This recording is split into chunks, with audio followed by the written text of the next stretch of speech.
В юности, когда мне было 16-17 лет, я пил очень много, хотя был еще школьником.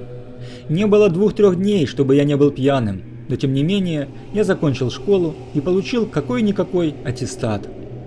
После окончания школы мы с одноклассниками собрались в лес на шашлыки. Мне было идти ближе всех, так как в 50 метрах от моего дома проходила кольцевая дорога. Не помню почему, но я решил пойти чуть раньше остальных.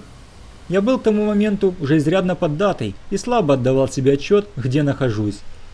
Через пару-тройку часов и столько же извержений рвотных масс, голова наконец начала немного соображать. Глянул на часы — 3 часа ночи. Если отец вернулся из командировки, то влетит же мне. И тут только до меня дошло, что я заблудился. Было темно, не видно низги. Стало не по себе. Решил двинуться, куда глаза глядят, авось куда-нибудь выйду. После получасовой ходьбы я почувствовал запах дыма. Я двинулся на запах и скоро отметил огонек. Когда я вышел к костру, то почувствовал, как по коже пробежали мурашки. Возле костра лежало тело, обезглавленное. А на шампуре над костром жарилась голова. Вокруг костра водили хоровод, хотя то был скорее не хоровод, а дикая пляска. Люди были одеты в белые одежды, волос на головах у них не было.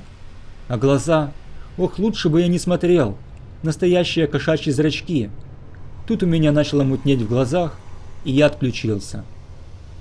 Проснулся на той же поляне в 7 часов утра. Никаких следов костра не было. Через полчаса я вышел к дороге и поймал попутную машину. Водитель как-то странно смотрел на меня, но ничего не сказал.